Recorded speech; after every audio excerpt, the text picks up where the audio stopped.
गौतम बुद्ध हमेशा सुबह जल्दी जागने को क्यों कहते थे? बुद्ध जैसे महापुरुष क्यों कहते थे कि जो जागत है वह पावत है, जो सोवत है वह खोवत है? हम अक्सर अपने परिवार के बड़े लोगों से सुनते हुए आ रहे हैं कि सुबह जल्दी उठना चाहिए। वे हमें सुबह उठने के 1000 फायदे गिनाते गिनाते थक गए हैं, किंतु हमारी नई पीढ़ी तो देर रात तक जागने और सुबह देर तक सोने को बड़ा ही फैशनेबल मानती है। दरअसल हमारे परिवार के सुबह जल्दी उठना को लेकर जो भी बातें बताते हैं, उनके पीछे बहुत बड़ा विज्ञान छिपा हुआ है। यह विज्ञान उन्हें उनके पूर्वजों ने सिखाई थी और अब वह हमें सिखा रहे हैं। सुबह भोर के समय को ब्रह्म मुहूर्त के नाम से जाना जाता है और इस समय हमारा दिमाग, प्रकृति और वातावरण सब कुछ बहुत ही सकारात्मक रूप से सक्रिय होते हैं। इस समय पर जो भी प्रार्थना या ध्यान किया जाता है, उससे अवश्य सफलता मिलती है। आपको बौद्ध सन्यासी की कहानी सुनाते हैं। आपको बताते हैं कि ब्रह्म मुहूर्त का रहस्य जानकर पूर्ण जीवन बदल गया। कहानी शुरू करने से पहले चैनल को सब्सक्राइब जरूर कर लें और इस कहानी में सिर्फ ब्रह्म मुहूर्त के रहस्य के साथ एक ऐसी ध्यान की विधि बताएंगे जिससे अगर कोई 21 दिन अपनाता है तो वह अपने सपनों को साकार कर सकते हैं।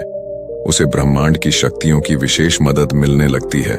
इसके साथ वह व्यक्ति अपने मन को स्थिर और बुद्धिमान बन जाता है। दोस्तों, गौतम बुद्ध की शिक्षा हर किसी के जीवन को नई दिशा दे सकती है। अगर आप भी इसे मानते हैं तो कमेंट्स में नमो बुद्धाय लिखना मत भूलिए। तो चलिए कहानी की शुरुआत करते हैं। एक समय की बात है, एक नगर में एक लड़का रहता था। वह लड़का अच्छा था, लेकिन उसकी एक खराब आदत थी। वह देर तक सोता रहता था। सुबह उसका परिवार उसे जगाने के लिए लाखों प्रयास करता था, किंतु सबने हार मान ली थी। वह लड़का कभी 9 बजे से पहले नहीं उठता था। जब वह बालक था, तब परिवार ने सोचा कि जब यह बड़ा हो जाए तो इसकी आदत में सुधार हो, किंतु वह लड़का जैसे जैसे बड़ा होता गया, यह आदत और भी ज्यादा गहरी होती चली गई। दुनिया इधर से उधर हो जाए, लेकिन वह लड़का कभी जल्दी नहीं उठ पाता था। उसके पिता उसकी इस आदत से बहुत ज्यादा परेशान रहने लगे थे। उस लड़के को ढेरों नकारात्मक शक्तियों ने घेर लिया था। वह सभी को पलटकर जवाब देता था, दिन भर उदास रहता था। इसका असर उसके स्वास्थ्य पर भी पड़ रहा था। जब उस लड़के को यह पता लगा कि उसके सारे मित्र सफलता को प्राप्त कर रहे हैं, तब वह और भी ज्यादा दुखी हो गया और ईश्वर को कोसने लगा। वह बार बार कहता था कि मेरी किस्मत खराब है, किंतु उसके पिता अच्छी तरह से जानते थे कि लड़के के असफल होने के पीछे क्या कारण है। एक दिन की बात है, उसके पिता को किसी बौद्ध सन्यासी के बारे में पता चला। बेटे की समस्या को लेकर वह तुरंत ही बौद्ध सन्यासी के पास जा पहुंचे। पिता ने बौद्ध सन्यासी को बड़े ही विस्तार से अपने बेटे की आदतों के बारे में बताया। बौद्ध सन्यासी ने कहा कि कल आप अपने बेटे को इस आश्रम में आने को कहिएगा। पिता घर की ओर चल दिए। उन्हें पता था कि अगर वह सीधे तरीके से बेटे से बौद्ध सन्यासी को मिलने के लिए कहेंगे तो वह कभी तैयार नहीं होगा। उन्होंने बेटे को अपने पास बुलाया और कहा, तुम्हारे सारे मित्र जीवन में सफलता प्राप्त कर रहे हैं, क्या तुम सफल नहीं होना चाहते हो? लड़के ने उत्तर दिया कि जरूर पिताजी, किंतु जब भी मैं अपने मित्रों से उनकी सफलता का रहस्य पूछता हूं, तब वे मुझे कुछ नहीं बताते हैं। पिता ने कहा कि मुझे यह रहस्य पता चल गया है। तभी लड़के ने बड़ी उत्सुकता से पूछा, क्या पता चला है पिताजी? पिता ने कहा कि कल सुबह तुम्हें एक बौद्ध सन्यासी के आश्रम में जाकर उनसे मिलना है। यदि तुम वहां पर समय से पहुंच गए तो वह बौद्ध सन्यासी तुम्हें एक ऐसा मंत्र बताएंगे जिससे तुम सफल हो जाओगे, किंतु समस्या एक ही है। लड़के ने पूछा, क्या समस्या है? पिता ने कहा कि जब तक तुम सोकर उठोगे तब तक सन्यासी से मिलने का समय समाप्त हो जाता है। लड़के ने कहा कि पिताजी, मैं कल पूरी रात जगा रहूंगा और सुबह सन्यासी से मिलकर आऊंगा। पिता ने कहा कि ठीक है, सदैव उसे सन्यासी की आज्ञा में रहना। पिता की बातें सुनकर वह लड़का बहुत अधिक उत्सुक हुआ। जीवन में पहली बार उसने रात्रि जागरण किया, किंतु थोड़े ही समय में उसे नींद आ गई और वह सो गया। अगली सुबह जब वह उठा तो उसे पता लगा कि सन्यासी से मिलने का समय समाप्त हो चुका था। उसके पिता ने लड़के की ओर देखा और कहा कि तुम जीवन में कभी सफल नहीं हो पाओगे, जाओ जाकर सो जाओ। पिता की यह बात सुनकर लड़के को बहुत दुख हुआ। उसने मन ही मन स्वयं को चुनौती दी कि कल सुबह वह बौद्ध सन्यासी से मिलने अवश्य जाएगा। उसने अपने हाथ में एक छुरे से एक घाव बना लिया। दर्द के कारण उसे नींद नहीं आई। यह ऐसा पहला अवसर था जब उसने अपने जीवन में सूर्योदय देखा। वह तुरंत ही तैयार होकर बौद्ध सन्यासी से मिलने के लिए चल दिया। आज उसका अनुभव कुछ अलग था। वह बेहद शांत महसूस कर रहा था। चलते चलते वह बौद्ध सन्यासी के आश्रम में पहुंचा। वहां पर उसने देखा कि बौद्ध सन्यासी और उनके सभी शिष्य ध्यान लगाकर बैठे हुए हैं। ज्ञान का समय समाप्त हुआ। तब लड़का वह बौद्ध सन्यासी के पास पहुंचा और उन्हें प्रणाम करते हुए बोला कि आपके पास कोई ऐसा मंत्र है जिससे मैं सफल हो सकता हूं? कृपया करके मुझे वह मंत्र बताइए।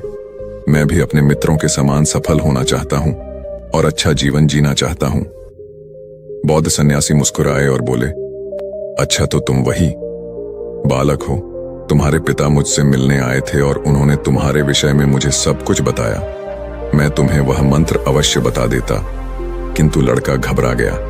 उसने पूछा, किंतु क्या गुरुदेव? मैं तुम्हें वह मंत्र बताऊंगा, किंतु अगले 21 दिनों तक तुम्हें मेरी आज्ञा में रहना होगा। मैं तुम्हें वह मंत्र 21 दिनों के बाद बताऊंगा। तब तक मैं तुमसे जो भी कार्य कहूंगा उसे तुम्हें करना होगा। यदि तुम असफल हुए या कार्य के बीच से तुम्हारा संकल्प टूट गया, तब उस मंत्र का असर नहीं होगा। दृढ़ निश्चय के साथ उस लड़के ने कहा कि मुझे आपकी सारी आज्ञा स्वीकार है। मैं अगले 21 दिनों के लिए आपका दास हूं। आप जो भी कहेंगे मैं वही करूंगा। मुझे केवल और केवल उस मंत्र के बारे में जानना है। बौद्ध सन्यासी ने कहा कि ठीक है, कल से तुम्हारा कार्य शुरू होगा। तुम इसी आश्रम में निवास करोगे। वह लड़का आश्रम में निवास करने के लिए तैयार हो गया।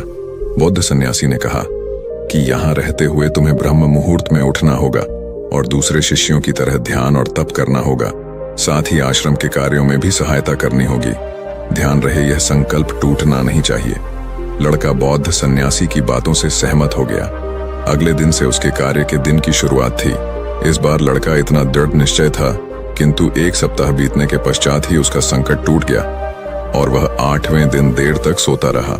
वह रोते हुए बौद्ध सन्यासी के पास पहुंचा और कहा कि मेरा संकल्प टूट गया है। अब मैं जीवन में कभी सफल नहीं हो पाऊंगा। बौद्ध सन्यासी ने उसे समझाते हुए कहा कि एक बार फिर से शुरुआत करो, फिर से संकल्प करो। लड़के ने बौद्ध सन्यासी से प्रश्न किया कि सुबह उठना इतना आवश्यक क्यों होता है और यहाँ पर सभी लोग इतनी जल्दी क्यों उठ जाते हैं। तभी बौद्ध सन्यासी ने लड़के को समझाते हुए कहा कि सुबह यानी ब्रह्म मुहूर्त में उठने के पीछे बहुत बड़ा विज्ञान छिपा हुआ है। लड़के ने कहा कि कृपया करके मुझे वह विज्ञान बताइए। फिर बौद्ध सन्यासी ने कहा कि रात्रि को 4 पहर में बांटा गया है। पहला रुद्रकाल, जिसका समय शाम 6 बजे से लेकर 9 बजे तक होता है। दूसरा राक्षस काल, जिसका समय 9 बजे से 12 बजे तक होता है। तीसरा गंधर्व काल, जिसका समय रात्रि 12 बजे से भोर 3 बजे तक होता है। और सबसे अंत में जो पहर आता है उसे मनोहर काल कहते हैं। इस समय को ब्रह्म मुहूर्त या अमृत बेला के नाम से भी जाना जाता है। इसका समय 3 बजे से सुबह 6 बजे तक होता है। यह वह समय होता है जब पूरे संसार की नकारात्मक शक्तियां निष्क्रिय अवस्था में होती हैं और सकारात्मक शक्तियां सक्रिय होती हैं। ब्रह्म अर्थात देव, मुहूर्त अर्थात समय। ब्रह्म मुहूर्त का अर्थ देवों का समय होता है। इस समय देव धरती विचरण कर रहे होते हैं और जागृत मनुष्य पर उनका बड़ा ही सकारात्मक प्रभाव पड़ता है। ब्रह्म मुहूर्त ऐसा समय होता है जिसमें मनुष्य का मस्तिष्क बिल्कुल खाली होता है। इसमें किसी प्रकार के कोई विचार नहीं होते हैं और जब इस समय व्यक्ति अपनी पुस्तक खोलकर पाठ का अध्ययन करते हैं तो उन्हें सब कुछ जल्दी जल्दी याद ही होता है और यह लंबे समय तक याद रहता है।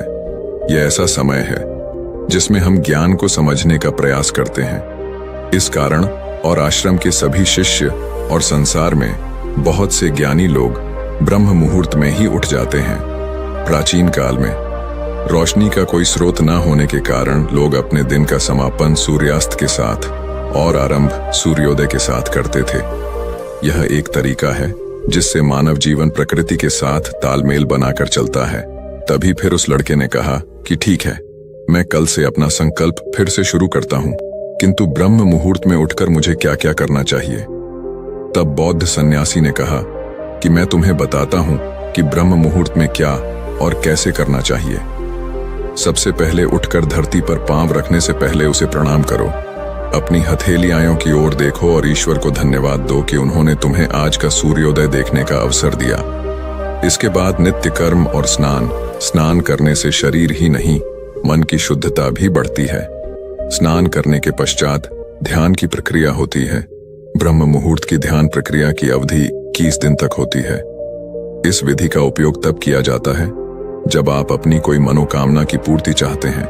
यह ऐसा समय होता है जब व्यक्ति अपने आज्ञा चक्र को सक्रिय करने पर काम करते हैं। आज्ञा चक्र दोनों भौहों के बीच होता है। यह संकल्प का स्थान भी कहा जाता है।